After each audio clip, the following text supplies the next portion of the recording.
Welcome to the Planning Commission meeting of November 10th, 2022. My name is Vern Crow, and I am the chairperson of the commission. The Planning Commission is a citizen body appointed by the City Council.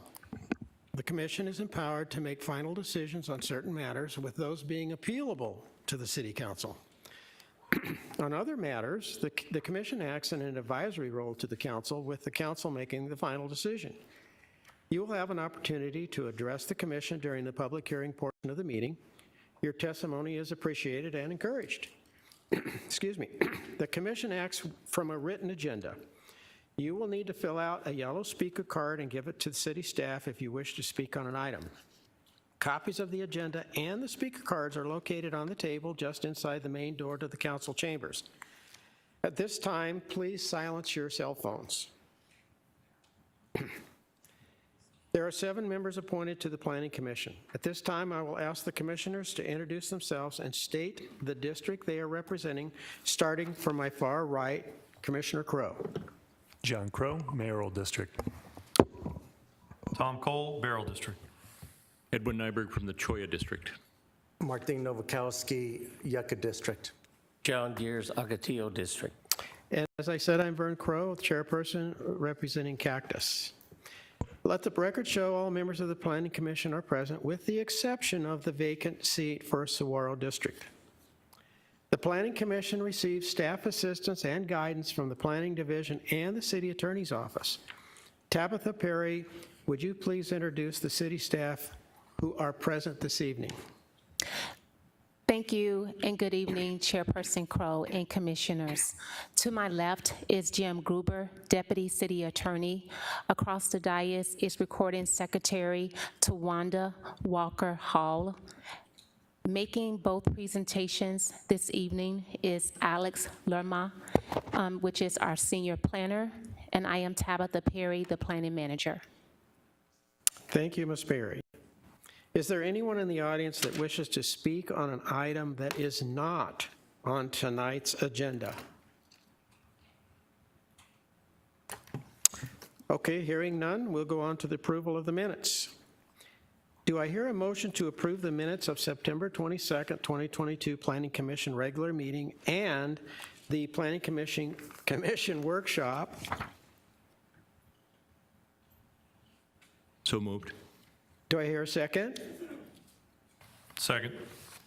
I have a motion and a second to approve the minutes of the September 22nd, 2022 Planning Commission regular meeting and the Planning Commission workshop as written. All those in favor say aye. Aye. Aye. Opposed? Motion carries. Ms. Perry, are there any withdrawals or continuances? Chairperson Crow, there are none. As there are none, let's move on to the public hearing. The purpose of the public hearing is to provide interested parties an opportunity to present testimony for the Commission's consideration. We will follow the same procedures for each item, and that will be, I will call the application number and the name of the applicant. Staff will present their report and answer questions from the Commission. The applicant will be given the opportunity to make a presentation and answer questions from the Commission. Other persons who wish to testify will be asked to do so and answer questions from the Commission. The applicant will have an opportunity for closing comments. Staff will be asked for any final comments on the application and procedural guidance. I will close the hearing and ask for a motion prior to any further discussion by the Commission.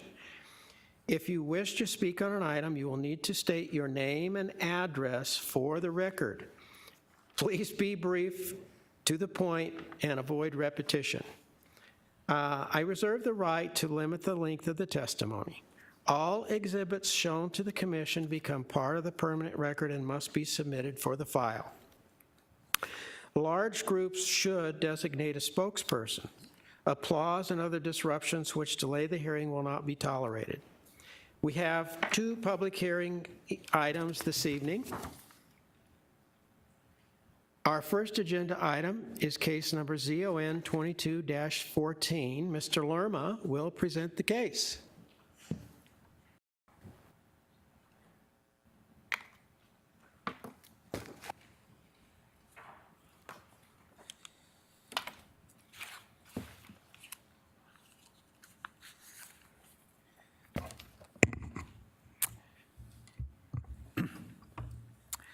Good evening, Chairmember Crow, members of the commission. Before you have an item. This is an application by Mr. Michael Bushbacher on behalf of Aaron Curley.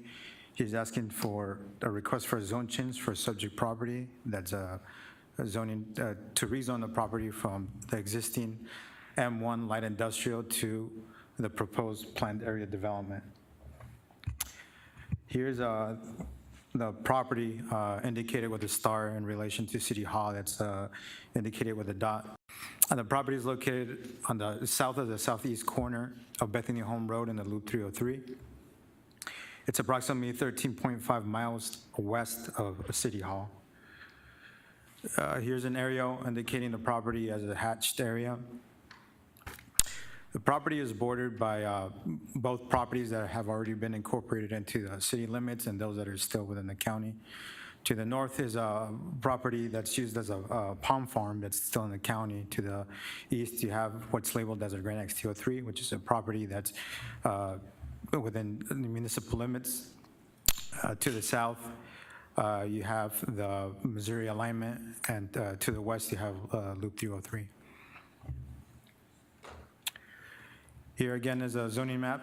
It's highlighting that the property is has a zoning classification of light industrial. Property to the east is a zone planned area development. Property to the north is a vacant, is a palm farm again, which is a unincorporated area with a RU 43 zoning district. And to the south is again an unincorporated area with an AD2, Airport District 2. Further west from the Loop 303 is a property that's also incorporated into the city limits, identified as Allen Ranches, PAD. Here's a conceptual site plan that was submitted as part of the zoning request.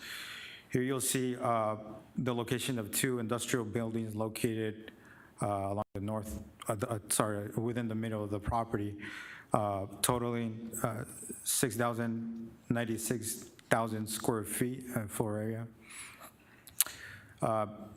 The property is proposing 4 points of access along the west property line. There's an existing shared private road that goes along the west property of the Organics PAD that's located to the east. This private road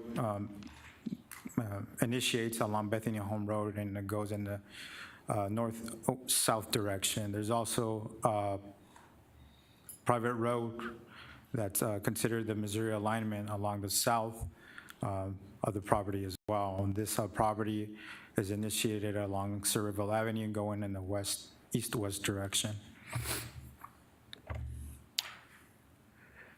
The applicant is proposing through their PAD, they're proposing uses that are similar in nature to those that have already been established along both the east and the west, further west of the 303, which are industrial uses, those that are warehousing, manufacturing, distribution.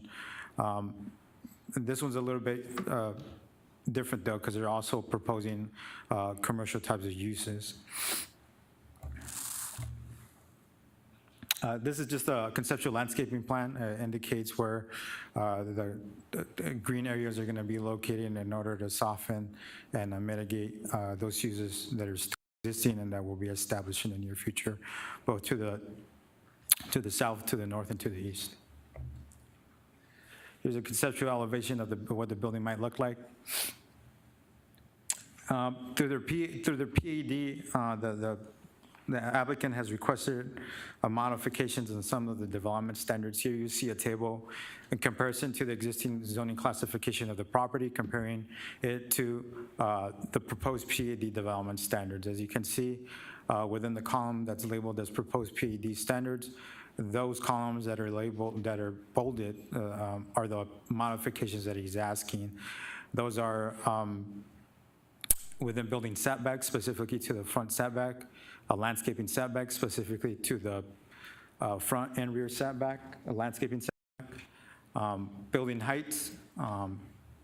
They're proposing to go 60 feet with an additional 20 feet with approval of Luke Air Force and the FFA, and floor area ratio.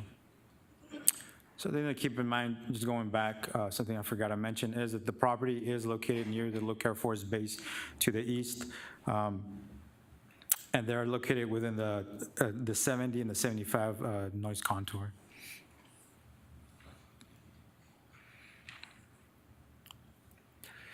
The applicant has completed their citizens outreach.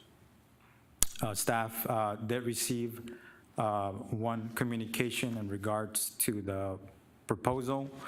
It was in line with the notification. She did state, this is I believe she's the manager to the north, to the Palm Farm, that's directly to the north. She stated that she did not receive a notification letter when the applicant distributed the notification letters for notification for the request. I think we had this conversation before, but again, just not to go into a lot of details, but part of the citizens outreach process is that the applicant needs to notify property owners within the 300-foot radius within your citizens participation final report. If you go through that document, you'll see that there is a list of mailing addresses. The property owner is required to provide us the list of all the addresses that he mailed these notification letters to, and sign an affidavit of mailing. That's what we go by. When she reached out to staff, I double-checked to see their final report to see if her address was included, and her address was included within the final report. Staff has concluded their analysis of this project and has made the following conclusions. The project is consistent with the surrounding area. They're proposing uses that are similar to those uses that have already been established to the Organics 303, that's to the east, and Allen Ranches, that's to the west. And this will be just a continuation of that, taking advantage of the proximity to the Loop 303 corridor. There is no residential component that will be that is being proposed within the application. The property is located within the Luke compatibility land use within the general plan. This land use designation discourages any type of residential use. The applicant is not proposing any residential use. One of the things that's unique about this project is that not only is the PAD proposing industrial uses, but those that are commercial in nature as well. Commercial services are lacking within this area, and the project has the potential to fill that void of these services that are lacking within this area. Part of the PAD is includes design criteria. The PAD is encouraging soft colors for the building in order to blend the mass of the building to the background area, as well as landscaping within specific areas to, again, mitigate the use of the site. The proposed uses are compatible, again, with the general plan designation of low compatible land uses. And appropriate development standards have been proposed in order to facilitate the development of the site. The Transportation Department has reviewed the traffic impact analysis that was submitted. That's included within the packet. And all applicable departments have reviewed and recommended approval of such request. With this, the staff recommends that the Planning Commission forward a recommendation of approval to City Council with the following stipulations. Stipulation number 1, development shall be in substantial conformance with a PAD narrative entitled Bethany Home 303, date stamped October 3rd, 2022. And number 2, an FAA Form 74601 shall be submitted, reviewed, and approved by the FAA prior to issuance of a building permit. And again, this has to do with the heights, and we had this discussion before. Mr. Chair, members of the commission, this concludes my presentation. Gentlemen, anything for Mr. Lerma? Mr. Chair, I believe the applicant also has a presentation before we open it up to to questions. Hang on a second. Did you guys have anything for Mr. Lerma? Anything for Mr. Lerma? The question I have, the FAA approval won't come until after we already give the zoning change? What happens if they say no? So we include Luke Air Force within several of our processes. The first part is through the zoning request. We'll again initiate conversations with them through the design review. And once building permits are issued, or before, sorry, building permits are issued, they would have to get approval through the FAA. Okay. And if they don't get approval from the FAA? Can't build that high. Okay. It has to come back for a lower level, or the project is scrapped? So again, within the development standards, the maximum height is 60 feet. Let's throw a scenario out there that they try to go 60 feet, and the FAA, through the FAA process, they say, no, we want them at 30 feet. Then they will have to, that will be their max height. Okay, thank you. Commissioner Cole? Mr. Lerman, thank you for your presentation. Do we have a Luke letter, or are we anticipating a letter from Luke? Right now, we do have a letter from Luke Air Force Base. It's I don't want to say it's a generic letter because they did review it. They say the language that's included within there is that they don't see any issues with the proposal, but that they still have to go through the FAA process Okay. going forward. So those are, So their initial comments, basically, yeah. and this is within the new noise contour, right? It's in, It's within the 75 and 70 noise contour area. thank you.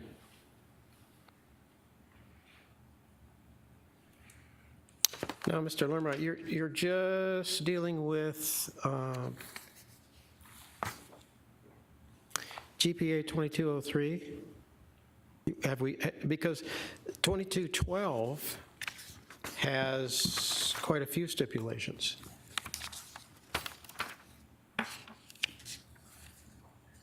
Next case. It's the other project. The item before you right now is ZON 2214.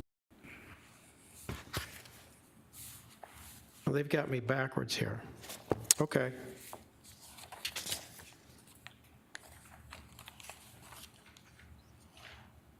$2212 will be the next item. Roger that.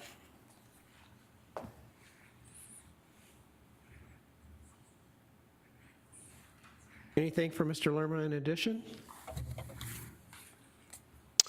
Okay, would the applicant or applicant's representative please come forward, state your name for the record, and make your presentation?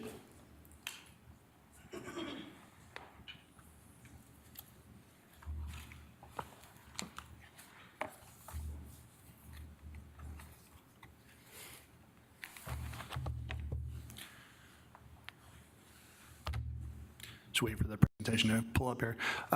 My name is Mike Bushbacher. I'm with Earl and Curley, 3101 North Central Avenue, Suite 1000, Phoenix, Arizona. Thank you for your time, Commissioner and Chair Crow. I'd like to just provide a little bit of additional information as to what you've already heard. So with that, just go ahead and move through a couple slides. Our request has been stated clearly. The reason we're making the request is to say competitive with other similar PADs in the area. By modifying those development standards would be consistent with other ones. And expanding complementary uses, which would be the ability to service commercial for associated businesses as you develop industrial. Certain commercial is sometimes associated with it to help.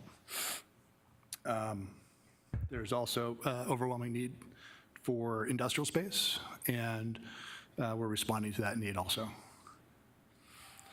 I'm going to go ahead and skip through this because it's more or less part of what Alex already presented to you, but it's just a general overview of the site and where it's located.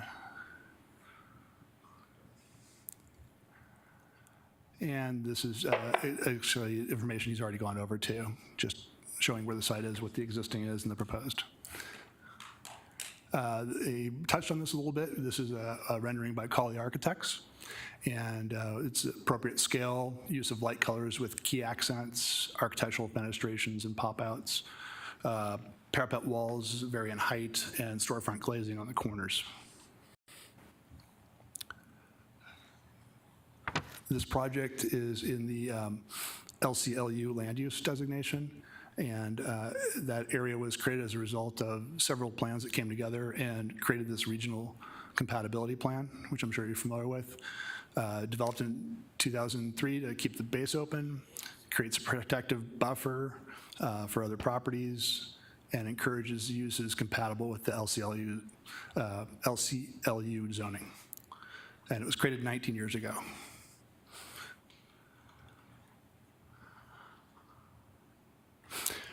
Quote directly from it, it encourages low-density, light industrial, and employment-related uses in the impact area. It's to optimize land use while striving for maximum mission capability with Luke Air Force Base. The southern departure areas where we're located have excellent potential for light industrial, warehouse, and distribution uses. This is the noise contours around Luke Air Force Base. And you can see the stars where the site's located at the south end of the base and the runway. And then I just wanted, this is a slide we added. The adjacent property to the east and northeast was zoned per ordinance 2178. And in that ordinance, they needed to provide shared private access easements so that there could be access to the site. It was basically landlocked. So we are planning on using, Alex had mentioned, the north-south route off of Bethany Home, and then the Missouri alignment. These sit entirely within the adjacent property to the east and northeast and do not sit within the Palm farm. So, the buildings will create some buffers, which is nice, against freeway noise for properties to the east. Most of the distant views will be retained, provides a visible location for businesses seeking freeway access, and will create a sense of arrival when you enter the Loop 303 corridor from the south. We'll also bring employment-based uses to the area, and a portion of the site sits lower than the adjacent freeway because at Bethany Home, it's a flyover. We have digitally reviewed, surveys, title reports, legal descriptions. We've confirmed the zoning is compatible with the general plan and the zoning ordinance. We've notified surrounding properties, posted the site, advertised in the local paper, and worked with the neighbor directly north of our site. And this is an additional slide that the neighbor to the north of the site asked us to put in for reference, just so you can understand and to be on the record. The property to the north, it comprises of two parcels. One is called 16601 West Bethany Home Road LLC, and that's the parcel that ends in 006A. And the other parcel is Blake's Land Development, and that's the parcel that ends in 006C. Those two create the area where the Palm Farm is. And as we reviewed the Alta surveys, we determined that there is some property that is a haul road that is used by them that is currently on our property. So I just wanted to make sure that was in the record, and it was brought to your attention. Let's see. I think that's about all I have wanted to cover. Thank you for your time and consideration, and any questions? And Mr. Bushbacher, did you just say that the Hall Road was on your property? Yes. Really?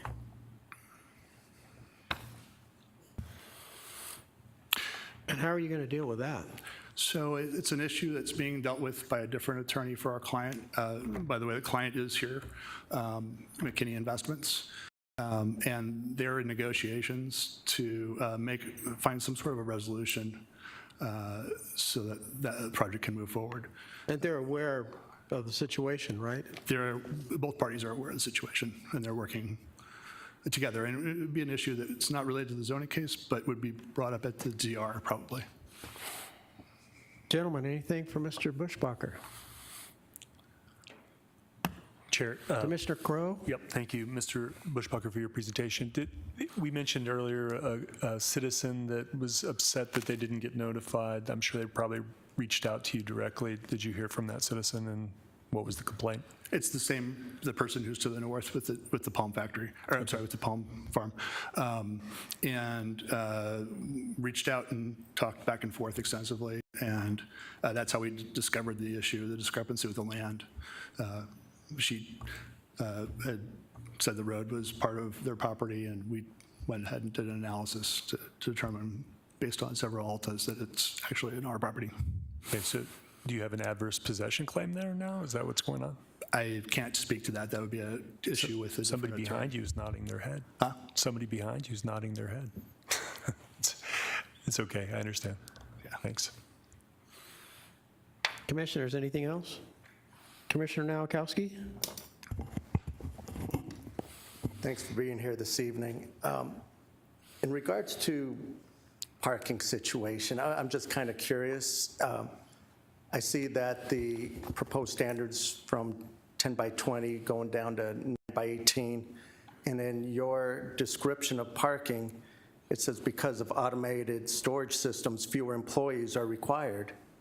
So counterintuitive is, okay, so why do you have to reduce the amount of parking stalls or make them narrower? And then part two of that question, in reading your description of parking, I'm just not familiar with the term mezzanine areas are used mostly for storage. Okay, so thank you for the question, Commission member. The parking was maximized so that we could get the required amount of parking and slightly additional amount of parking, and that's the reason why we went for the smaller size, and it was to maximize the building square footage.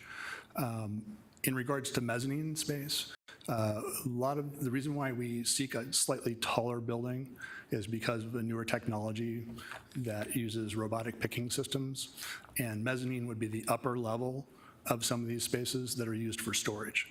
So it's places where these robotic equipment would go up and pick something and pull it down from. Thank you. Yeah. Commissioners, anything else? Thank you, sir. Appreciate it. Appreciate it. Okay, I have received no speaker cards on this item.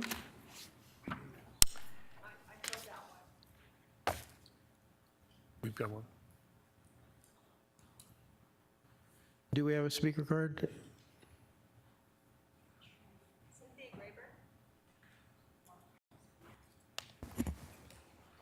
First position claim.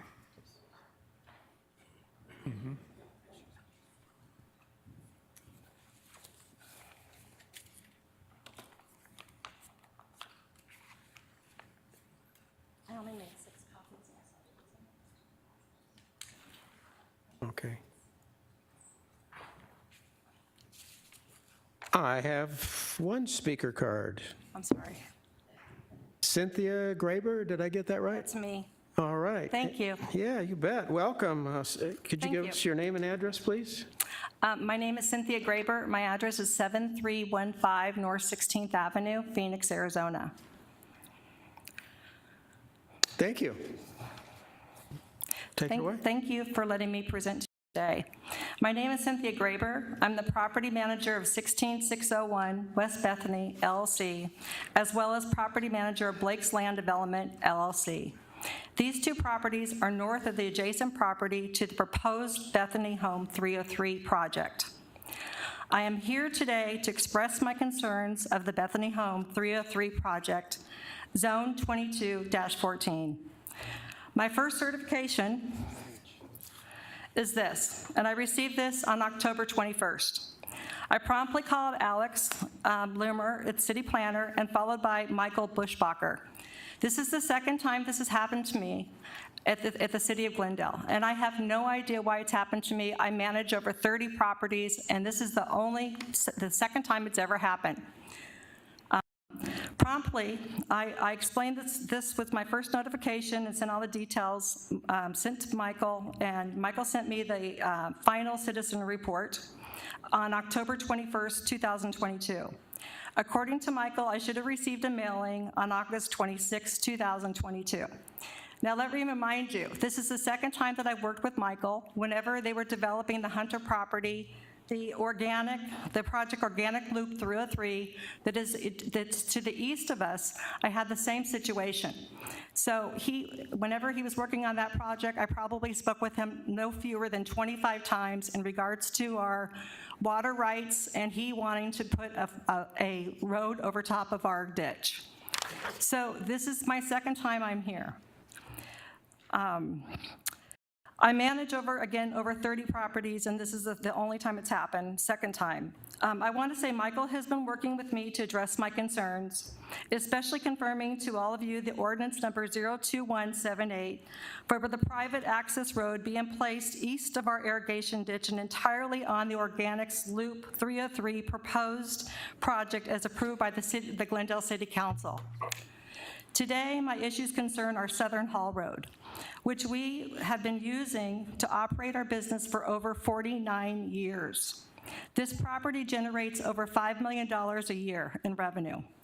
We have been farming this property since the 1970s. This property is certified property by the Arizona Agriculture. This special certification allows us to ship all over the nation. We are the grower and we are the retailer.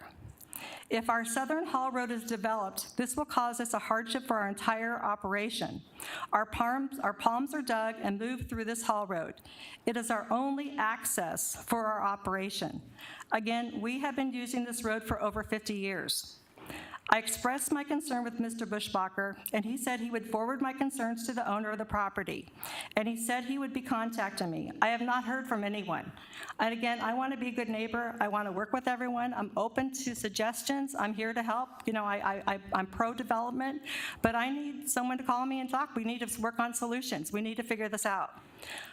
Again, because I did not receive this information until the 21st, I had to contact all of my civil engineers, my architects, as well as my attorneys to try to get something going. And it's very difficult in this time and age because of all the development, trying to get a hold of everyone to get a program put together.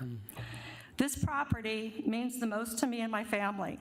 My father died in December of 2019. He saved all of his money to buy this property. It is my responsibility to protect it. Thank you. Thank you, ma'am. Thank you very much. Mr. Bushbacher, would you like any closing comments there?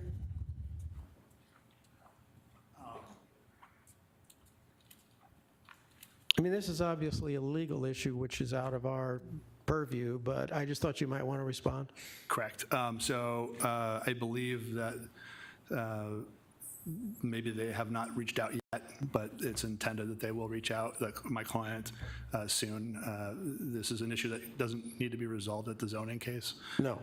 So they're planning on going back and taking further look at the site plan and seeing how they can accommodate and help come to some sort of a solution. And I would like to note that the same mailing list that was used for my mailing, which was certified at Earl and Curley, was the list sent to the city, and you see the names on there. So I really can't explain why something would not have been delivered. Thank you, sir. Thank you.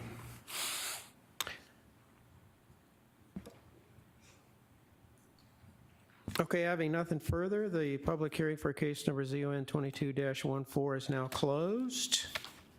Gentlemen, do I hear a motion?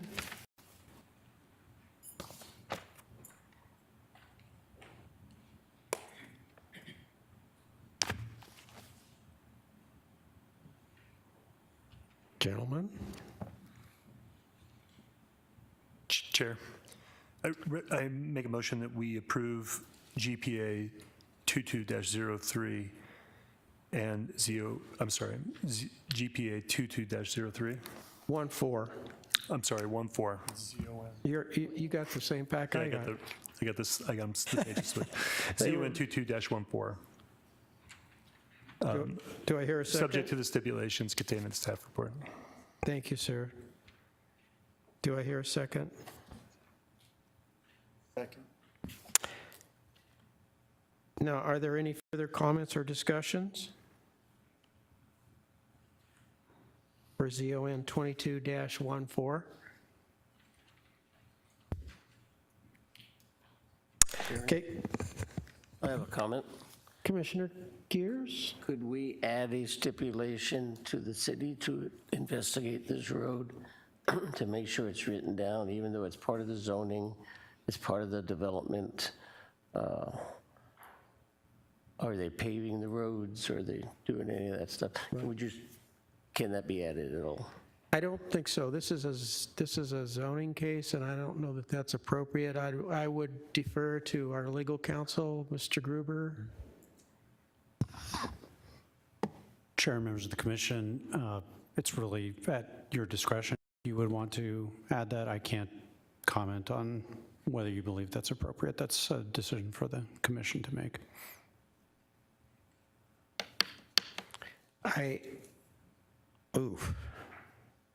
It just seems that that's a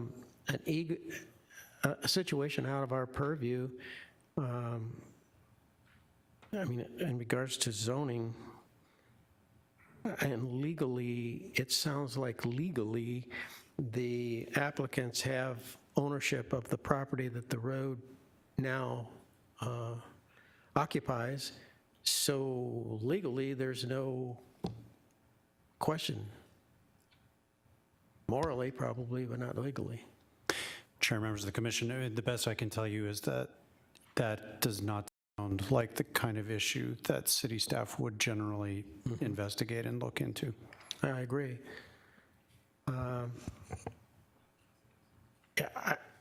Gentlemen, what's your Commissioner Nowakowski? Thank you, Mr. Chair. I believe the development team did come back and say, we will take a look over the site plan and we'll try to resolve the matter. So in good faith, I think we should proceed. You think we should what? Okay. Gentlemen, any problems with that? Chair, it's a property ownership issue that sounds like it's being litigated. It's not in our purview according. I agree. Okay, we will move forward. Okay, we have a motion and a second to recommend approval of ZON 22-14, subject to the stipulations as outlined by staff. I will now conduct a roll call vote, starting from my far right. Commissioner Crow? Aye. Commissioner Cole? Explain my answer, sir. Please. I agree with the commissioner's statements about this being a zoning case and not in our purview, the matter of the road, the Hall Road.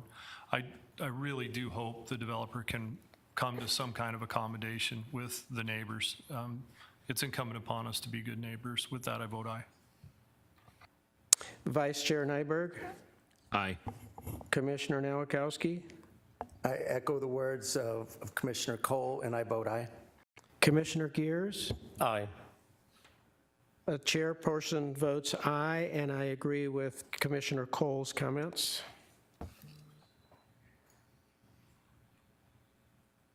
Case number ZON 22-14 has been recommended for approval, subject to the stipulations as outlined by the staff. Mr. Gruber, what are the next steps in the process? Chair, members of the commission, your action with respect to case number ZON 22-14 is not final. Your recommendation will be forwarded to the city council. Thank you, sir. Our next agenda item is case number GPA 2203 and ZON 22-12. And there's obviously two items on this case, and so when we vote, I will take those separately. Mr. Lerma will present.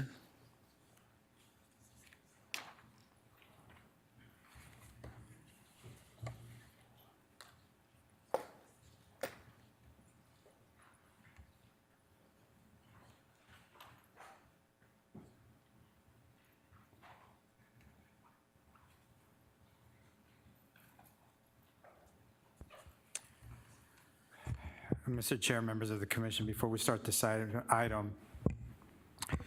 just want to indicate that when we get to the portion about the questioning, I'm going to seek assistance by Mrs. Perry for most of the questions. Certainly. Mr. Chair, members of the commission, before you, you have two items, GPA 2203 and CON 22-12. These two items are in relation to a general plan amendment and a zone change. Keep in mind that the item is currently in the process of being annexed into the city limits. The project site is approximately 64 acres. Applicant is going to be William Lally and Ray Banker on behalf of Tiffany and Bosco. Here's the subject property. The property is located on the northeast corner of 173rd Avenue and Olive Avenue. Here's a map in relation to City Hall. It's approximately 14 miles west of City Hall.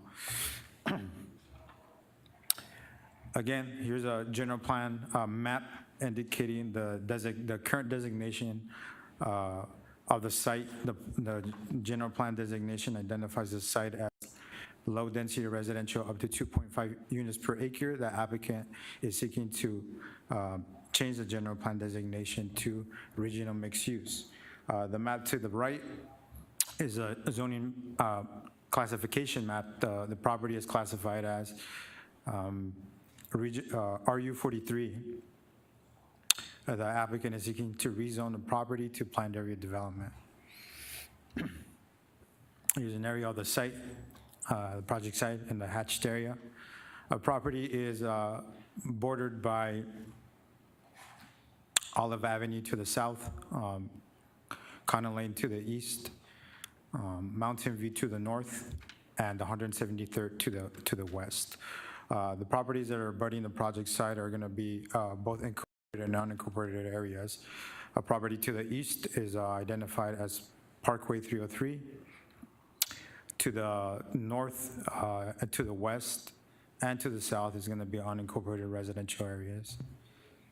The property is outside of the Luke Air Force noise contours. It's outside the 65 LDN.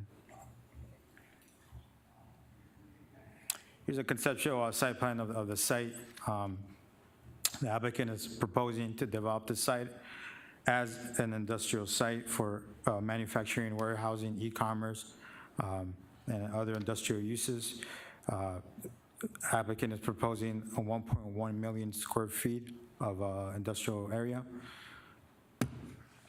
Points of access to the site are going to be 2 points of access along Olive Avenue and 1 point of access along 173rd Avenue.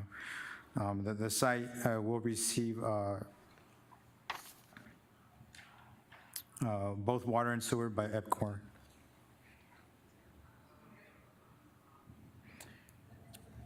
Again, here's just a summary of what the applicant is proposing.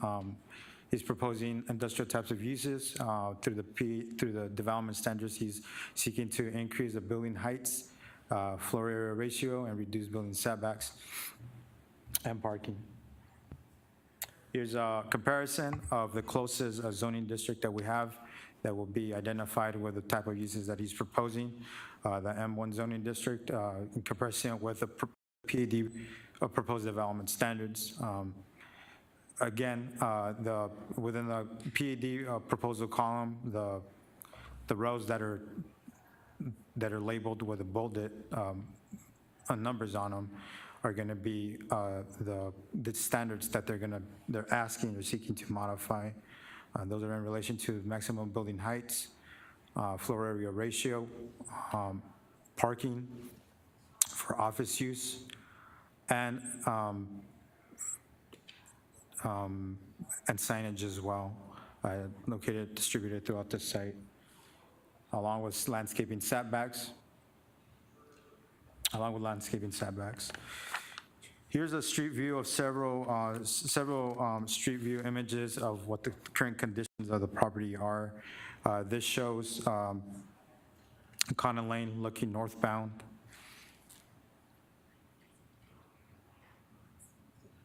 This is an image showing the southwest corner of the property looking northbound towards the site. Here's the southeast corner of the site. One of the things I forgot to mention, sorry, going back, is this area that you see here is actually a property within the county identified as FERT zona. which is going to be located within the area here, sandwiched in between the subject property and the property identified as Parkway 303. So it's sandwiched in between two properties that is in the process of being incorporated into the city and one that's already incorporated into the city limits.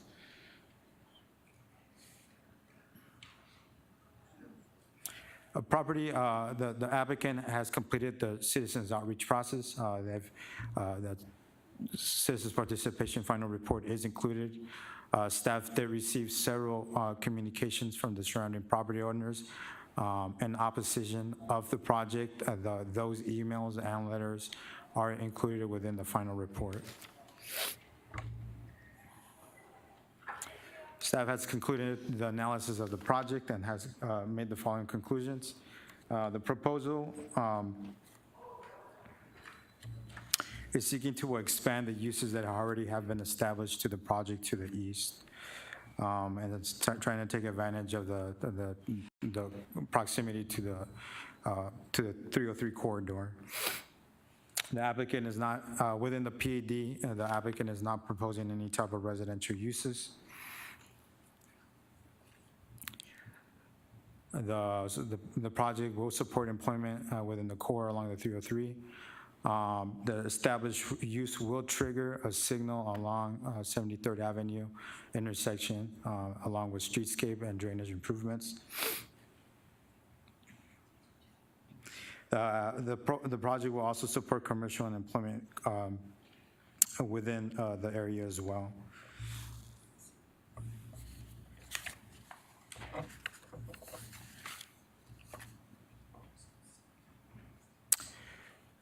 The proposed general plan amendment, which is going to be original mixed use, will support this type of use as well. With that, staff recommends a recommendation of approval for GPA 22-03 as written, and approval of ZON 22-12, subject to the following stipulations. And I'm going to read this one by one. Stipulation number 1, development in substantial conformance with the project narrative entitled Content 303 Industrial, dated September 1st, 2022. Stipulation number 2, all adjacent roadways are controlled by McDOT. The development will be required to provide right-of-way and roadway improvements in accordance with McDOT requirements. Stipulation number 3, a dedication of a 30 feet of public right-of-way along 173rd Avenue and Mountain View Road and all half-street improvements. Stipulation number 4, any additional right-of-way requirements from Maricopa County Department of Transportation during the permit process. Stipulation number 5, right turn lane on both 173rd Avenue and West Olive axis shall be installed with 160 feet of storage and adequate taper. Stipulation number 6, developer to provide a warned traffic signal at 173rd Avenue and West Olive Avenue. Stipulation number 7, north 173rd axis shall be striped as out only, not right turns. Stipulation number 8, a bulb or other curb shall be installed to eliminate the truck movement to the north of this access point. Stipulation number 9, half-street improvements along site frontage shall be as per McDOT RDM figure 5.14, meaning industrial commercial roadway cross-sections, or per the direction from McDOT permit department during off-site permit plan review process. And stipulation number 10, the developer should provide a minimum of a setback of 230 feet along the north property line and 160 feet along the west and south property line of the subject property. Also, the developer should provide a total minimum 50-foot wide landscaping buffer retention and at the north end of the property between parking lots and the north property line along Mountain View Road. Mr. Chair, members of the commission, this concludes my presentation. Thank you, Mr. Lerma. Gentlemen, anything from Mr. Lerma?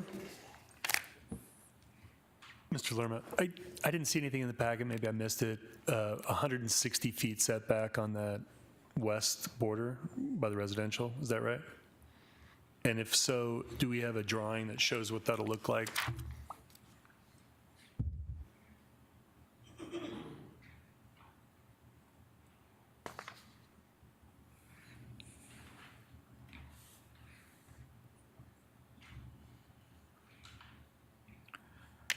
So this image right here, and Tabitha, correct me if I'm wrong, but this shows the building that is meeting that requirement,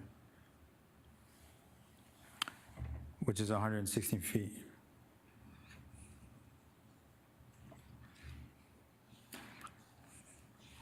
And then you put the parking on the perimeter there in this drawing. I understand this is not a site plan, but you put that's what I'm seeing there. It's Yeah, landscape. correct. This is a conceptual understand. landscaping plan.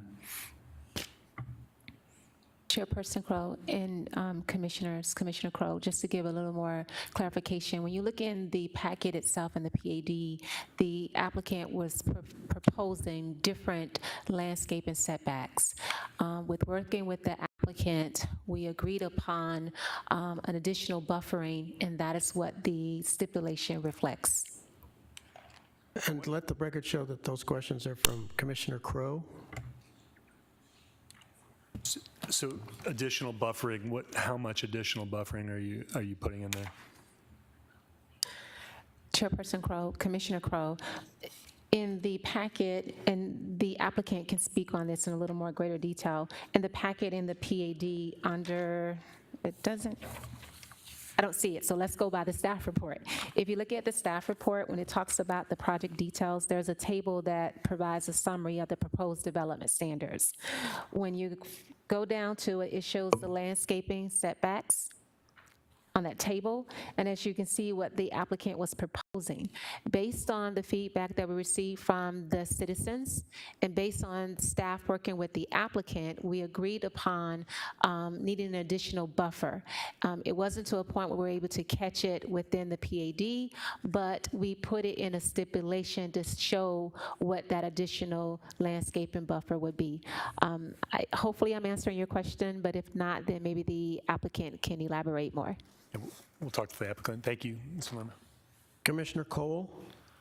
Mr. Lerma, so with the new setback stipulations, this conceptual design still meets that .5 FAR? Or did the We're talking about- FAR have to be reduced based on the setbacks, the stipulations? So properties that are within certain LDNs, 75, 70, so forth, those type of properties, for example, the one that was before you before this, those would have to meet the requirements by the FAA. This property is outside the 65. The numbers get smaller as you go further away from the Luke Air Force Base. At that point, these properties don't have to go through that same process. Let me clarify my question. So the floor area ratio for M1 is 0.3. The floor area ratio in this PAD request is 0.5. That's correct. I'm assuming that the original design incorporated a lot more floor space, and the setbacks are going to affect the FAR. So is the floor area ratio still 0.5 based on the setback stipulations? Does that make sense? The floor area ratio will stay the same. The modifications are specifically to the building setbacks and landscaping. Okay, so it didn't shrink the buildings enough to change the FAR. Thank you.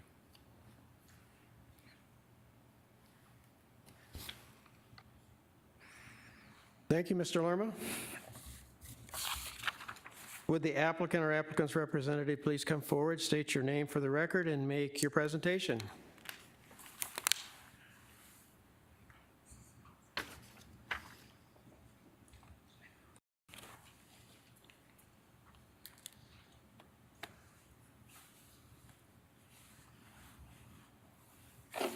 Thank you. Good evening, Mr. Chairman, board members. For the record, Bill Lally with Tiffany and Bosco, 2525 East Camelback Road, here representing this application, GPA and a rezoning. As staff indicated, there's also an annexation case going through the process as well.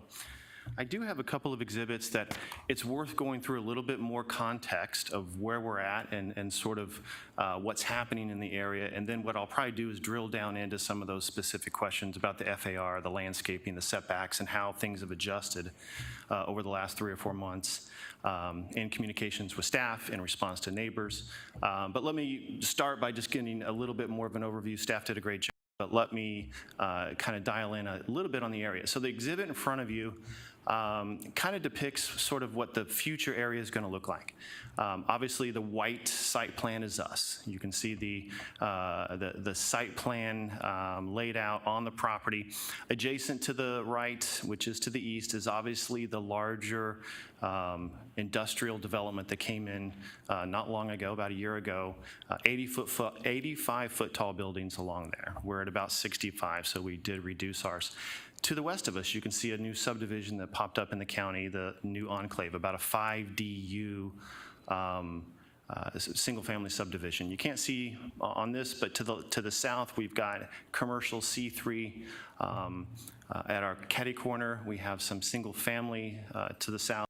But predominantly, everything along Olive Avenue, from the freeway all the way to the White Tanks Park, is predominantly either medium to high density residential, new residential, either built or developed or developing, commercial C2 shopping center, a large high school that's located on the map there that will have K through 12, large facility, large stadium lights. So this area, you're going to hear a lot tonight about the rural nature, keeping that rural character of this area, but Olive Avenue has turned into quite an intense corridor with single-family residential in that 5 DU category. So this is medium to high residential.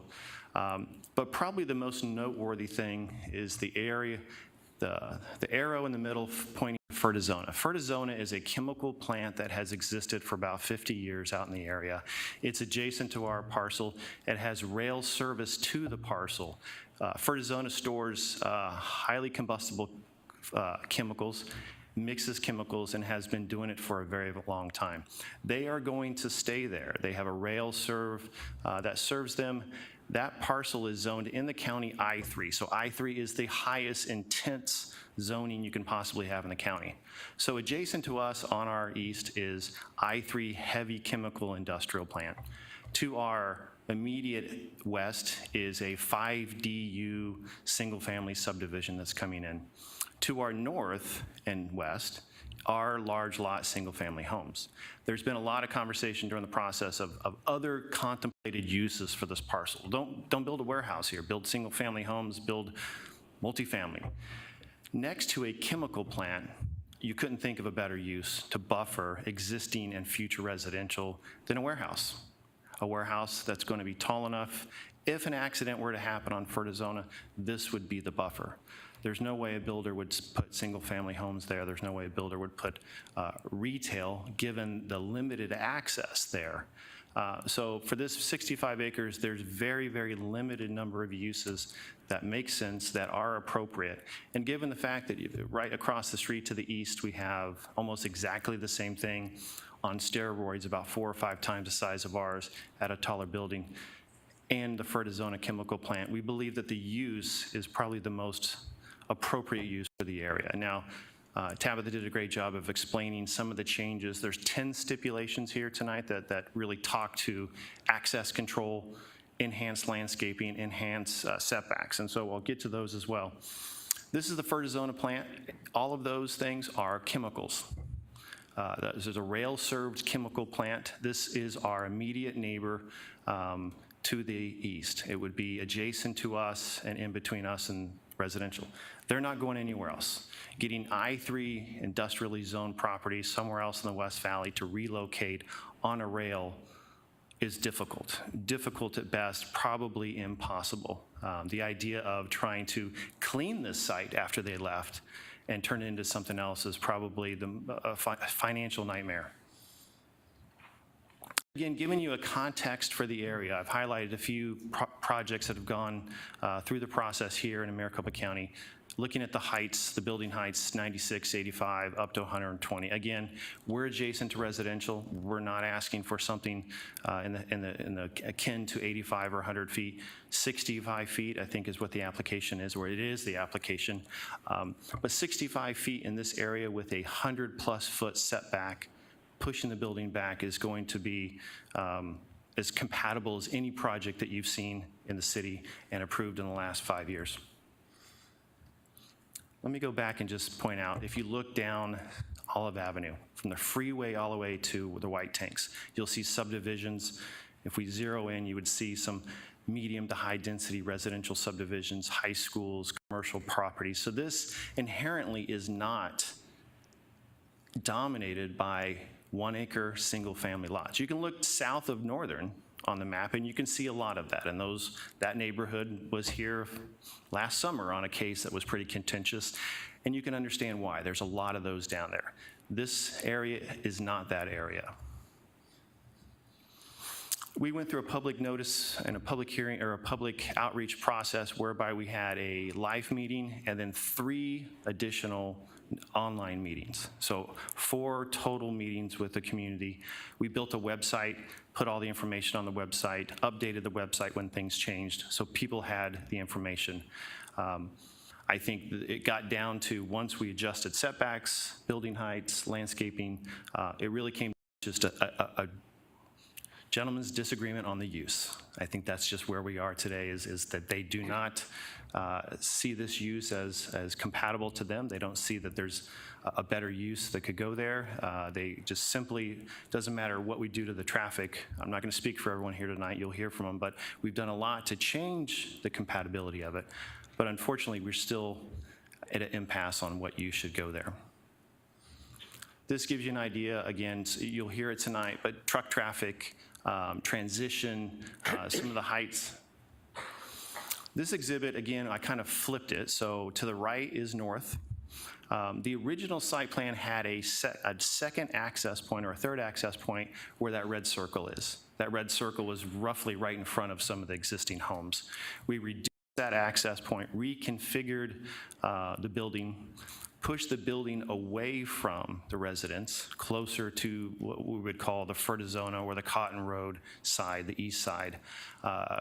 Limited the amount of room on that side in order to get a deeper setback. Left the building the same size, but pushed everything further away from the neighbors as much as we can. Eliminated that access point so trucks or any traffic doesn't access and leave or come onto the side at the northwest corner in front of existing homes. The blue lines along there will show an 8-foot screen wall that we've added. We're also in consultation with staff about adding double row of landscaping trees along 173rd. Once we finalize the landscape plan, we've done some additional screening along Olive Avenue, additional landscaping along Olive Avenue. What we've tried to do is be as compatible with the traffic, the building location, and the landscaping as possible. This was also referenced in one of the 10 stipulations, which is a pop-out. So we can stripe it all day long, but we know people do whatever they're going to do. This exhibit shows a physical barrier for vehicles leaving the site. And again, this is to the right is the north. So vehicles will not be able to turn right and go north on 173rd in front of those single-family homes. They will only be heading left down to Olive Avenue. This is the landscape plan that was currently submitted. Again, we're showing a single row of trees along 173rd, robust landscaping along Olive. We're talking about adding a second row of landscaping trees along 173rd with our next landscape submittal. Again, these are always conceptual at the zoning, but we will be adding 2 rows of 24 and 36 box trees, the largest you can buy. These are 9 and 13 foot tall when they're installed, so they're pretty tall. We did a rendering real quick just to show what 2 rows of trees look like. Now, these are a little bit more mature. These aren't, obviously, when we first install them. But this is looking from the residents across the street on 173rd. This is what they would be seeing. Building pushed back beyond 116 feet. Truck docks are also depressed by 6 feet, an 8-foot screen wall, minimum 50-foot landscaping setback, and double row of trees. So these are some of the things that staff has really pushed us over the last couple of months to add to the plan. Some of those aren't in the final engineered documents with the city, but they are in the stipulations, and obviously will be accountable to those stipulations as we go through the DR process. So, Mr. Chairman, members, I'd be happy to answer any questions. I think you'll hear a little bit more, and I'd like to reserve some time afterwards to address some comments. Commissioners, anything for Mr. Lally? Commissioner Cole. Thank you for your presentation, Mr. Alley. The traffic study, it seems to me it was conducted prior to development of the schools to the west, so it doesn't account for the school traffic. Is that a fair statement? Mr. Chairman, Mr. Cole, it's absolutely a fair statement. When you count background traffic, and if that use is not there, hard to count it when it's not there. So when the school is fully built, I think there were some assumptions in the traffic statement that engineers have to do. They have to make some assumptions for the uses that are permitted in the area. But when that use isn't there and we don't put the tax strip down and count the cars in the morning, it's hard to get a specific accounting of that. So yes, you're absolutely right. Thank you. Commissioner Nowakowski?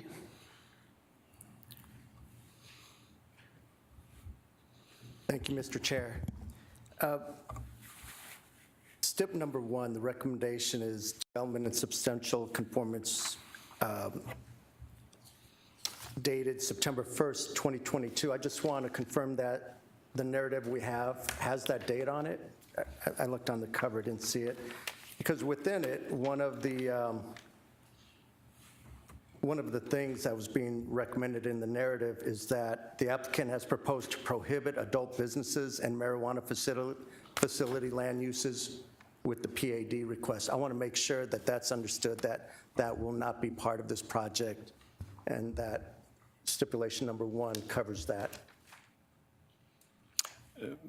Mr. Chairman and Member Nowakowski, the stipulations are in addition to the narrative, so whatever we've agreed to in the narrative, restricting certain uses in industrial where it's otherwise allowed, which is what you mentioned, is absolutely enforceable. The stipulations here are an additional restrictions.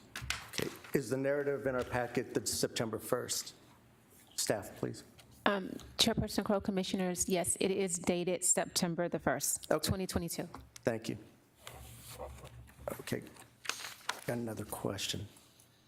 So the issue here tonight, I believe, is going to be the residential properties to the north and west. And in reading it, you feel there's enough inclusion of landscaping, setbacks, limiting of truck traffic in internal driveways. So all the buffers are there for the residential properties. Can you tell me how you are specifically limiting truck traffic? Yes, Mr. Chairman, Member Nowakowski. So if you look at the exhibit that's there today, on the very north, the lines, sort of those are the parcel lines of existing residential. What we tried to do is remove a driveway that would have been right in front of those homes and make the first driveway, southern driveway, south of those homes. And then not only are we supposed to stripe and sign, we also have built a pop-out that physically will stop trucks from going forward north of that pop-out into that residential neighborhood, physically, not only just signs and striping, but physically. And then trucks that are leaving will not be able to kind of do a U-turn around there. I'll tell you, the area to the north there, it's a county road. The majority of the half street is within residential easements from the properties to the west of us. That is not a road that's going to accommodate truck traffic. Physically today, it will not accommodate it. If you've been in the area, you see that trucks should not go there. They will not go there. If they accidentally did that once, they will be in trouble because there's nowhere to go when you go up there. We believe physical barriers, signage, striping will absolutely mitigate any concerns or traffic that would want to go north that can't. All right, and when we talk about the roadway improvements, we're talking about newly paved roads, gutter, lighting, so taking care of the, like storm drain situation, right? Mr. Chairman, Member Nowakowski, all of that is required by not only the city, but Maricopa County. If we're going to use it as a commercial type driveway, the stipulations require a different type of improvement. If this was residential, it wouldn't have some of that. Okay. The one thing that I didn't mention, it's in the narrative, but I didn't highlight it, and it's not needed in a stipulation, which is really the lower lights adjacent to the residential. Sometimes light poles are 25 feet in the air. Maricopa County, 18 to 20. We're limiting to 15 feet. So lower light poles, lower light wattage. Obviously, we follow the dark sky, which is what Glendale already says, fully shielded, downlit, zero candle foot at the property line. But we're also making those poles a lot smaller. A lot of the other developments approved that you've approved, 25 feet, 20 feet, 18 feet, because it gets more light out into a parking lot, fewer poles, right? It's less cost. So lower light poles is compatible with the neighbors, might cost us a little extra because we got to put a few more in. But the extra cost obviously is going to go to making this a more compatible development. Understood. Thank you, Mr. Chair. Let me just also make a comment here for the commissioners.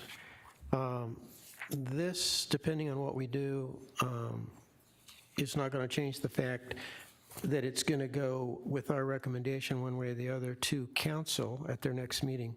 And the first thing council will deal with is the annexation. So they actually will technically annex the property before they deal with anything that we are dealing with tonight. Is that correct, Ms. Perry? Chairperson Crow, that is correct. Okay. Anything further for Mr. Lally? Mr. Chair, Commissioner Cole. Mr. Alley, something occurred to me. Can you kind of explain your vision of how truck traffic will access the 303 from this site?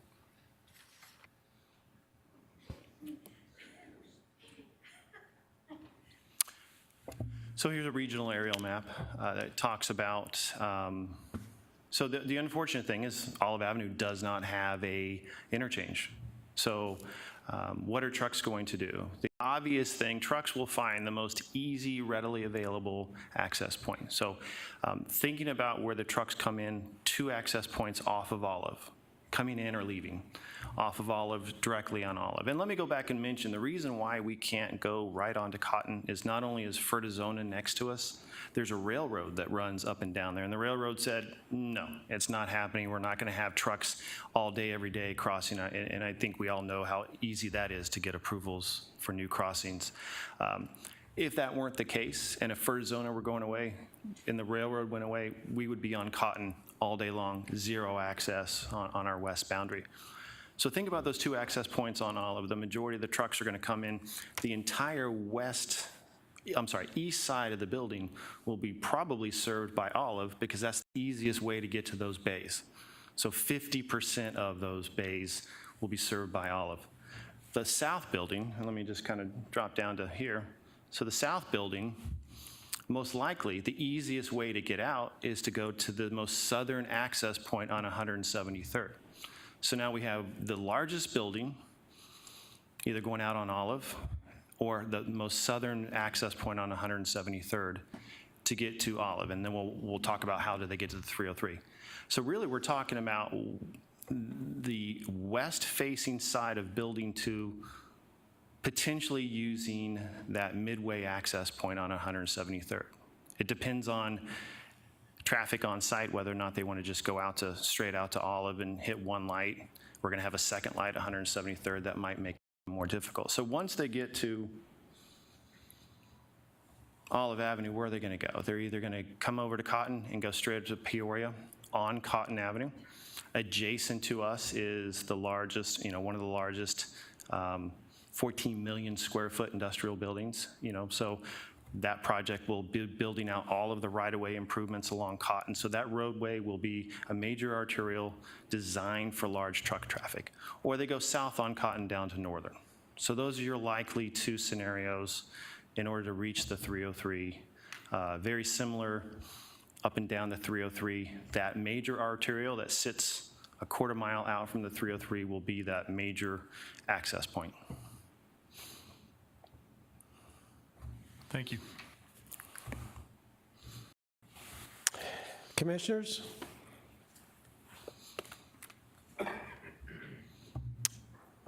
Okay, thank you, sir. Appreciate that.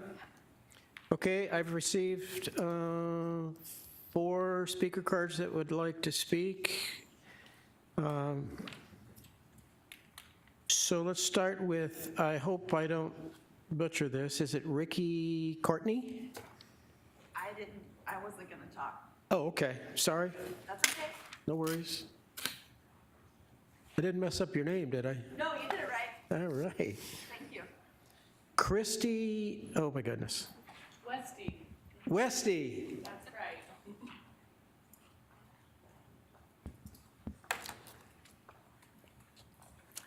right. Thank you for hearing me tonight, Commissioners. My name is Christy Westy. I live in Waddell. My address is 10447 North 173rd Avenue. I live on 173rd Avenue, which is the proposed avenue that the warehouses, they are wanting to come in and build. I've lived there 10 years. Before I moved out there, I actually owned a business with my husband right over here down the street for many years in Glendale. Very successful, did very well in Glendale. We actually lived in Glendale as well for over 10 years. Not opposed to growth. I'm a 5th generation Arizonan, and I've seen a lot of growth. My family's seen a lot of growth. And we do want our state to prosper and be successful here. But there is definitely a place for those warehouses and other places that are not for those warehouses to be in. And a residential neighborhood is one of those. That is where I live.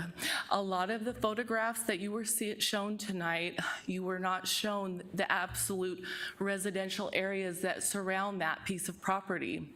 3 of the sides are up against it are residential. Across from Olive is more acre lot homes there. So it would be 3 sides would back up to that warehouse. Vertizona has been there for 50 years, from what I understand, but they have not had accidents. In fact, that property has been farmed for many years. There's been corn growing there, there's been watermelons, and right next to that chemical plant. That is used by all the farmers that are in that area. This particular property on the northwest corner, 6 children line up there for school every morning. Straight across the street, we have dozens of horses that actually line that property as well. On 173rd, right there at Peoria, is the exit there on the freeway, where, as we all know, when we're looking for an address, we put it in our MapQuest, or the quickest route. And it will take truckers who's never been to this property our way, because it will exit right off of Peoria. They'll go straight up to 173rd and they'll take a left. They may find that they cannot enter that property if he actually has it designated the way that he's shown, but they'll have to back up and try to make turns in there. Very dangerous. Not only is there horses, there's lots of other animals. There's chickens, steers, many dogs, lots of residential community that's lived out there for a long time. Again, I am not opposed to growth and for the city of Glendale to further, growth, jobs, our state's economic future. But there is a place where it should and shouldn't be. And this is absolutely a moral issue, without a doubt. You know, so I appreciate you guys taking these thoughts under consideration. In the afternoons, with that new school being there, traffic is actually backed up all the way in front of this proposed property and is that way for well over an hour. These semis would actually have difficulty until all that structured development is put there and actually accessing their job. It's not an ideal scene for us. It's not an ideal scene for them as well. Thank you so much for your time. Thank you, ma'am.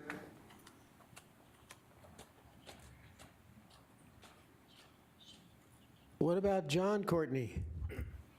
Nope, not going to speak. Not interested.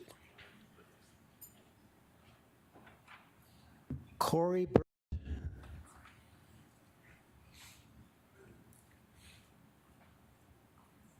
Tried it on a trip. Welcome. Thank you so much for taking the time to listen to us. My name is Corey Burt. I live at 6816 North 171st Drive in Waddell. My house actually faces some of the warehouses that are there across on the other side of Cotton. And that is the place for warehouses. This is not the place for a warehouse. I'm the president of an organization called 200 Co-op, and I represent hundreds of residents of Waddell and many who have long made Waddell our home. I grew up in Arizona, so I've lived here 50 years. I've seen it grow. I waited a long time to get my home on irrigated horse property. It's special. And the majority of the pictures that you were shown were not accurate of the homes that surround this. I do happen to be a realtor. I do know that many of these homes are R43, they're on acre lots.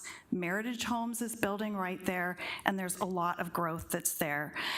As you're aware, the West Valley is experiencing unprecedented growth. And as the development of the West Valley continues, we strongly believe that we must work together to create communities that will be safe and will thrive. As future projects are considered, it's imperative that the residents, the cities, and the planners do their best to ensure that plans for the growth make sense for the area. As residents of the community directly impacted by the proposed warehouse project located on Olive, we offer the following concerns.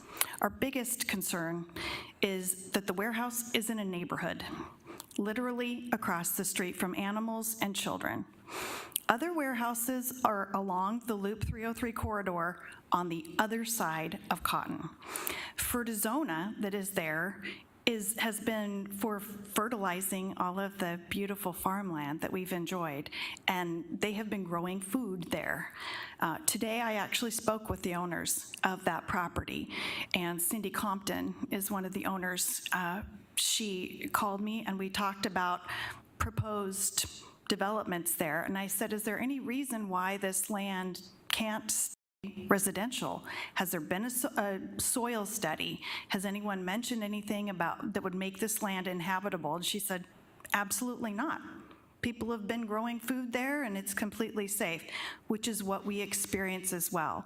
The strip where Fertizona will remain is mostly the railroad track and the cute little Fertizona sign that we've grown to love, like the silos in Magnolia. We love where we live, and it's special. Since they did their traffic study, ALA has opened, and it is not only an elementary school, but it is also a high school. So we have 2 full-size schools on Olive. This last, about a week and a half ago, some of us met with the mayor in his office, and he listened to us for about an hour about our concerns, about the traffic, about the children. And he suggested and even called this owner of Fertizona to try to see why we can't keep it residential, because we understand Glendale doesn't want to annex any more residential properties, but it is currently zoned residential. We have retained an attorney, and we have thousands of dollars waiting to go to referendum if needs be, but this land needs to stay residential. Since meeting with the mayor, we've had 2 major accidents on Olive. One of them was a fatality. we have warned all of who will listen that this is unsafe. It is not okay in the neighborhood. On the other side of Cotton, yes, growth comes. We're ready for it. But this is in our neighborhood that we love. The other questions that we have, has there been any studies to determine the impact that the project will have on the current infrastructure? Who's going to pay for that?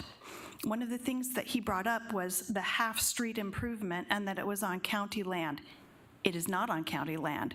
It is an easement on private property. So 173rd, coming from the north side where Peoria is, where the trucks will be led to on their GPS, will lead the trucks straight down a private easement on a dirt road that will not be improved by McDOT. How much water and electricity will be utilized? There's been no study. Will the existing infrastructure be able to handle the increased usage? How will the city provide police and fire services to the property? This is the end of the road at the very farthest west. If upgrades to Olive are being considered, what is the time frame for completing widening of Olive? Because we are having these accidents right now. And who will pay for the construction? What will the hours of the operation of the warehouse be? On farmland, in rural horse property, it is pitch black at night. Their 15-foot lights are not going to hide a 60-foot building. Again, I want to thank you for listening to us. We have hundreds of people who have met at the many meetings that they have allowed us, but this is not something that should be annexed or even proposed in our neighborhood, and we ask that you vote on that appropriately. Thank you so much. Thank you very much. I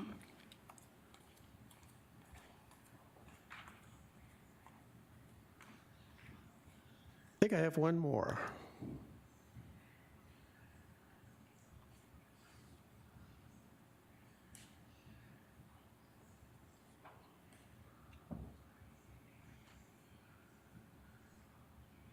Terry Weaver.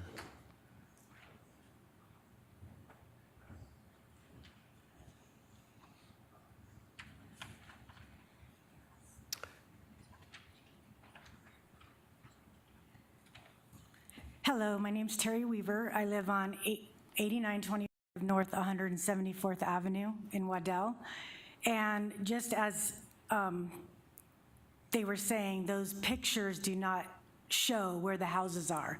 I live just catty corner on south of Olive, and all along Olive from the corner of Cotton Lane all the way down is nothing but large custom homes. And we do not want a distribution center across the street from us. I work at Costco in the distribution center. I am well aware of the truck traffic, of the noise. We get 300 plus trucks a day. Where are all these trucks gonna go? I see it every day. I actually work in the fleet department, so I know all about semis. 2 rows of trees are not going to do anything for the exhaust, for the noise, for the truck traffic, nothing. The trucks are gonna be everywhere, parked everywhere to sleep overnight. That's just the way it is. That's how distribution centers work. And it doesn't have any business in a residential neighborhood. And that's it. Thank you. Thank you very much. Okay, I do not have any more speaker cards. Would the applicant like any closing remarks?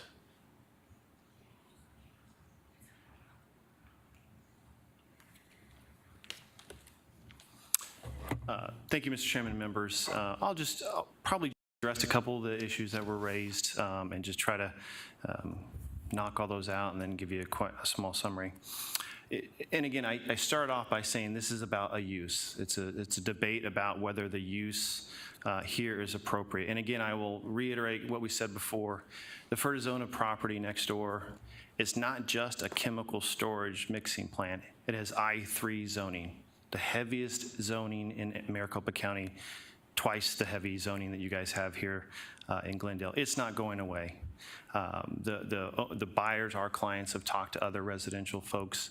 Would they build a subdivision next to I-3 zoning with a chemical storage plant? Even if there hasn't been a recent accident, almost every developer said absolutely not. We would not locate there. We would not put a multifamily. We wouldn't put single family there. The risk is not worth it. When we bring folks in to look at model homes and there's silos of chemicals and railroad cars right in our backyard, there's no way that we would develop there. So it comes down to what is the best compatible use. Is it a warehouse that doesn't have tons and tons of activity? Now, there's activity, of course, but it's not a retail center. It's not a school. It's not a Walmart. It's not a Target where there's cars, large parking lots, cars coming at all times, large lights. Warehouse distribution can be a very obnoxious use, or a noxious use in terms of having some of the buffers there. The trucks pull in, the activity happens on the inside, they load those trailers, and the trucks leave. These large buffers were added over 116 feet away from our property line, not across the street to their house. Large buffers were added. So it comes down to the use. I think the neighbors would like to see more homes there. Homes are never going to go there, not next to this use. And you can't split it in half and say we're going to do half homes and half industrial, because the access points don't work. There's a raised median along Olive. So if you put retail on the east side, that would have no access. But then to go through the industrial to the west and get to 173rd because Cotton Lane is closed off. The school traffic, it's interesting because in every growth area, we sit here and we get concerns that you're bringing in more homes, we need more schools, we need more schools, we need more schools. And then a school comes and everyone complains about the impact of those schools. You know, most public schools go on collector streets in neighborhoods, not on arterials. Luckily, this school is actually on a major arterial where traffic can come and go. Olive Avenue is a major arterial. Cotton Lane is a major arterial. The freeway is a quarter mile away. It's unfortunate that the school has disrupted the traffic patterns in the area, but as Meritage finishes out, as this property finishes out, all of those right-of-way improvements will get completed. The unfortunate thing, when cities move into county, you have scalloped roadway conditions. The county requires less development, less improvements, which is what exists there today. When development happens, those right-of-way improvements get built out. There was a question about infrastructure. Well, who's going to pay for the roads? Well, of course we are. We have to pay for the improvements. Meritage has to pay for the improvements. Electricity, water, and sewer, those are all vetted out. We have a massive 4 times the size industrial complex coming in right across the street from us on the west, or on the east. The city is absolutely accounted for electric, police, fire. EPCOR is accounted for sewer and water. So all of the utilities, all of the infrastructure services have been thought through and are planned and available to the site. The roadway improvements, as these developments happen, the traffic improvements will improve. Once the improvements are there, the stoplights are there, the traffic patterns will be better. Right now you have developments kind of working through some Maricopa County improvements, which unfortunately they don't demand all of the improvements that Glendale does. Widening of Olive, again, same thing. We will have all of the requirements of widening Olive. Widening of 173rd, we're not going to widen the road in front of the county homes. We're not going to improve that. All the improvements on 173rd will be on our side of the road and our half-street improvements and on our property. We can't go on their property and improve their easement areas, and we're not going to. So those improvements and access points will be on our property and directed away from those improvements. And frankly, we want to leave that dirt because we want the truckers and whoever to say, yeah, that's obviously clearly not where I should go. I want to go on this nice paved property on the site. Exhaust and noise. Again, I think we've worked with staff relentlessly over the last 60 days to add trees, add landscaping buffers, push the building back further, have depressed truck wells, lower lighting, double rows of trees, 8-foot tall wall. These are all the things that you do when you're in an area adjacent to a neighborhood. And they're all going to cost a lot more money than it would if we weren't. And the developer is very interested in making sure that those improvements go in. Staff has really pushed us hard to change the plan over the last 60 days, and it showed up in these 10 stipulations tonight. So, Mr. Chairman, board members, I'd be happy to answer any more questions. Gentlemen. Chair? Commissioner Crowe. Sure. Have you talked to Meritage about this? So we reached out, they're actually a client of ours too. So we reached out to them, gave them notices. They have turned their back to 173rd. They don't have access points onto 173rd. They're not putting traffic onto 173rd. They have a landscape buffer on their side, and they're doing their improvements. They made no comments, no opposition, no concerns at all. Tabitha, what's the square footage on those? What are the lot sizes on the Meritage parcel? Chairperson Crowe, Commissioner Crowe, unfortunately, I can't answer that question. I do have an exhibit. If you could pull up my thing, I'll show you we have the density. Let me go to. It looks like it's a small lot, like 4,500 square feet You can lot. see there, the density is 4.9. So it's the lots are 5,000 square feet 5,000 square foot lots. Thing on the south side of the road. Yeah, there is county lots in the area, but predominantly everything that's been approved in the last 10 years has been 5,000 square foot lots, all up and down Olive Avenue.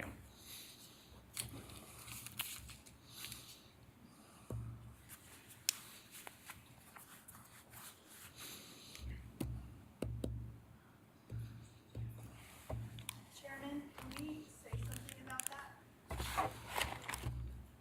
Yes, just a minute, please.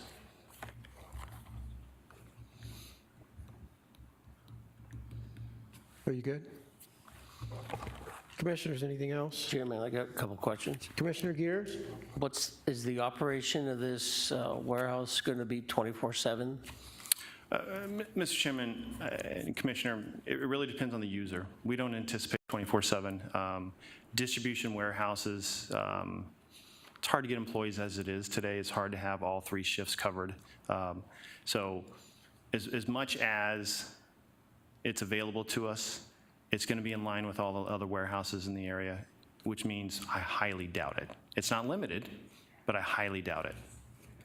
And then as far as the school, Northern is fully made out, but Northern and 43rd, come school starting and stopping time is really tough to get through.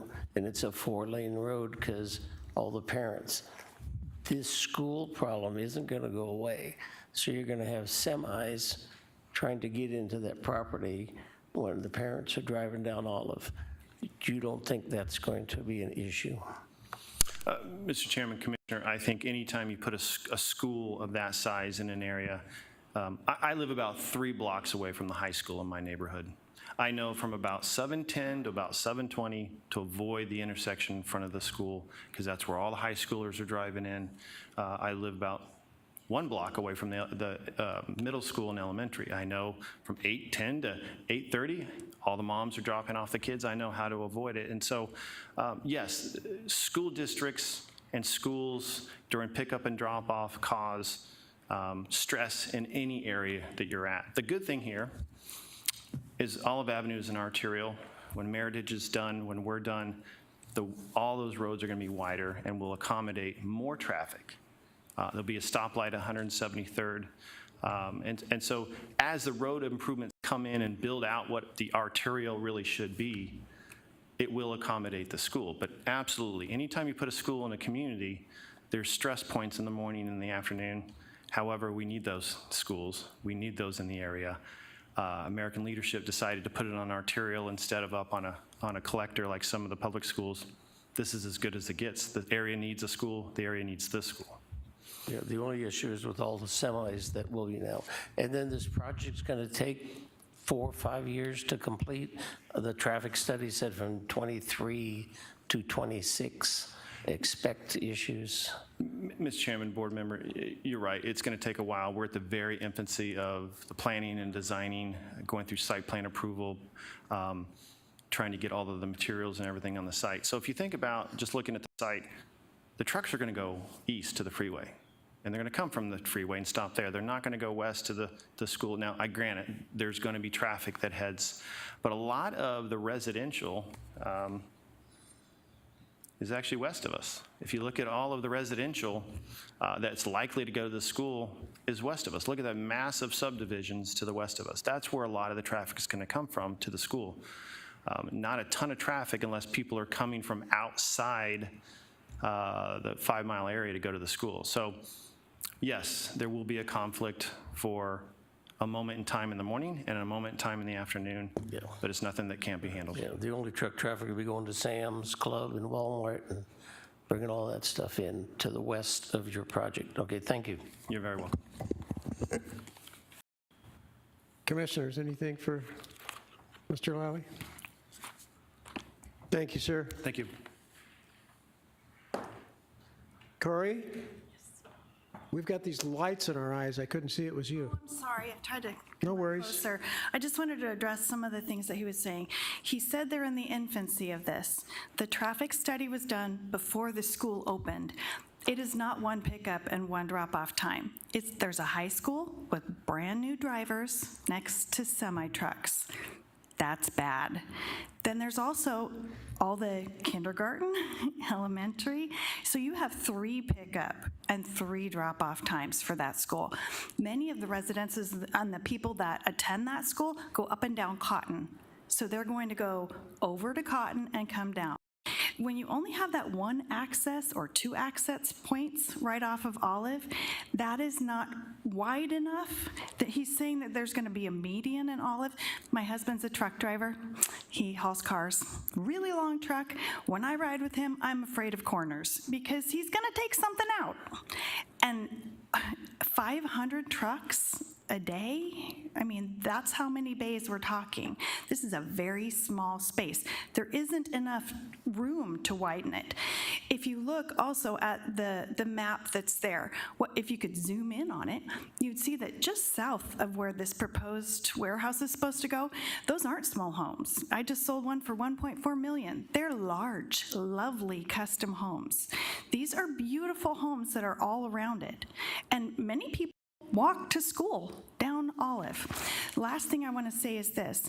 Down Olive is the regional White Tank Mountains Park, okay? It's where our library is. That's a big deal. So we've had the Parks Commission involved because that's supposed to be a green pathway and a look towards that beautiful park, which we are really proud of when we love. And when he says that people wouldn't want to live by Fertizona, how many people go to Magnolia Farms and they're right by a silo? Absolutely, people would want to live there. There are $1 million homes across the street. So it absolutely can stay residential. There's no reason why it couldn't. The other thing that I was going to say is there is no freeway access. The only access is through Peoria, which is north of that, and it is all a dirt road that is a private easement. That's how you get there if you look on GPS. And so when he says, we're going to improve our half, so the other half's going to stay a dirt road and they're happy to have that? I mean, how many people want dirt from I mean, like, how many complaints about dirt do we need, you know? So please don't do this. Please don't do this. If you have any other questions, I would love to answer. Chairman, can I ask a question to her? Sure, Commissioner Gears. Would this warehouse depreciate the property value of those $1 million homes? 100%. I mean, absolutely. Because we are less concerned about money than we are about our community, I haven't even brought it up. But 1,000%, that's why I sold the home across the street, because they're afraid these warehouses are going to come in and tank their values. Thank you. Mm-hmm. Thank you, Corey. Thank you.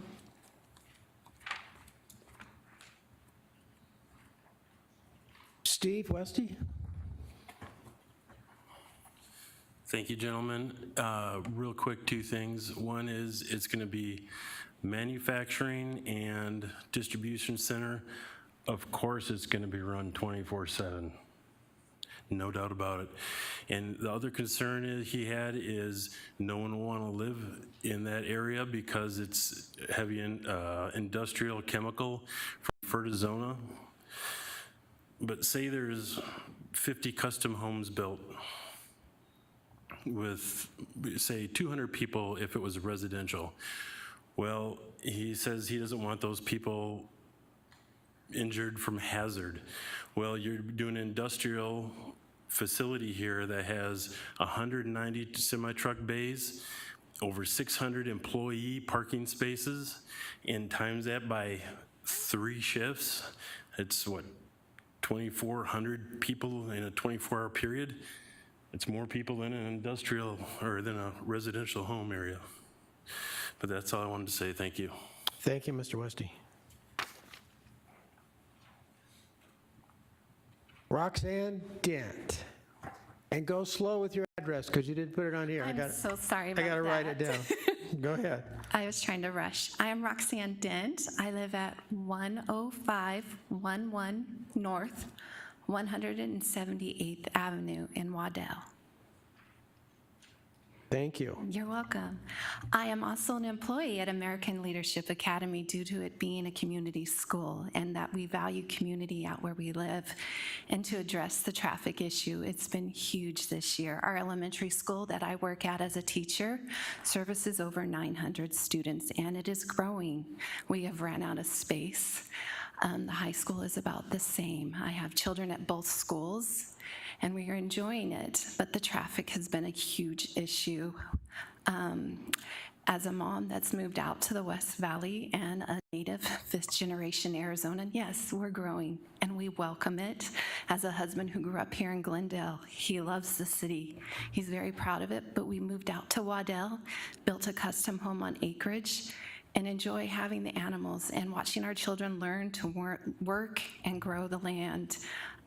We're very proud of our community, as you've heard tonight, but we're very concerned about losing that community feel and becoming more industrialized. We're so grateful for our views of the White Tank Mountains and for the memories of taking our children down Olive Avenue and seeing that beautiful mountain out there. You guys enjoy these Arizona sunsets. We enjoy them too. We enjoy Fertizona. It's serviced our family well as we've learned to take care of our land and beautify it. We're grateful for you and for you being willing to listen to us and understand the needs of community and growth. And I appreciate your time. Thank you, Roxanne.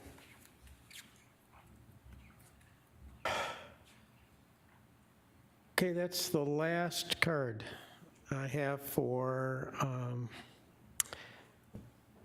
speaker cards. Commissioners, anything final?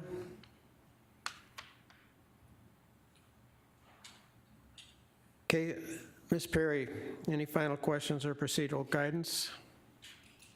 Chairperson Crow and Commissioners, I will only just bring one thing to your attention. As you noted in your packet, a lot of residents brought up a lot of valid points of what they're concerned about, but I just want to say for the record, which is in your packet, that the roads adjacent to this site are controlled by McDOT. It would be maintained and controlled by McDOT.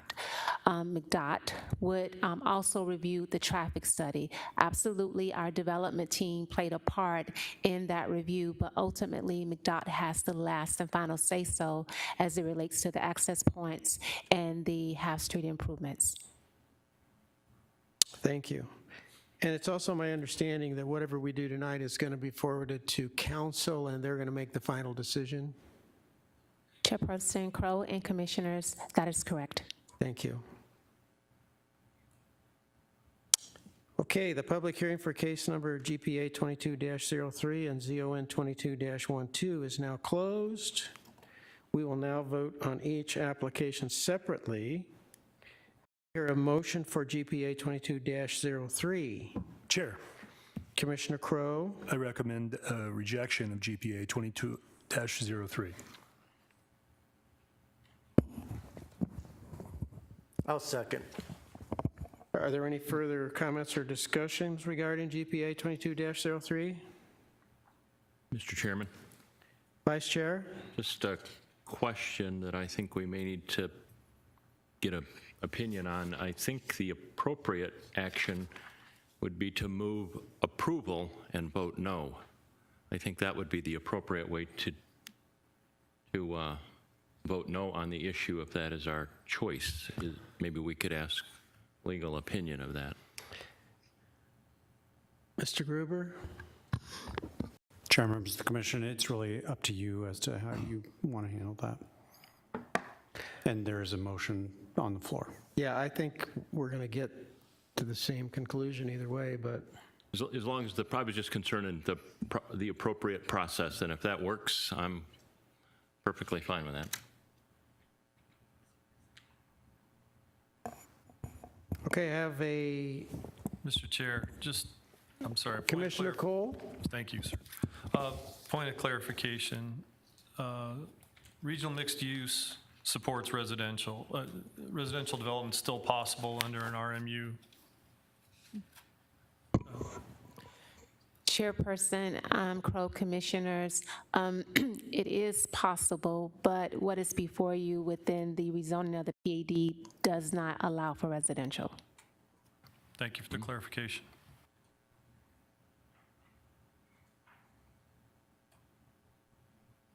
Okay, I have a motion and a second to deny GPA 22-03.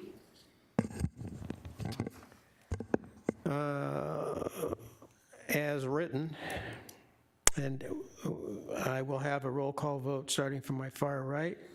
Commissioner Crow, Aye. Commissioner Cole, Aye. Vice Chair, Aye. Commissioner Nowakowski, Aye. Commissioner Gears. Aye. Chairperson votes aye. Okay, we will now take GPA 22-303 has been recommended for denial. Mr. Gruber, what are the next steps in the process? Chair, members of the commission, your action with respect to GPA 22-03 is not final. Your recommendation will be forwarded to the City Council. Okay, going to the next, do I hear a motion for ZON 22-12? Chair, Commissioner Crow, I recommend denial of ZON 22-12. Support. okay, any further discussions?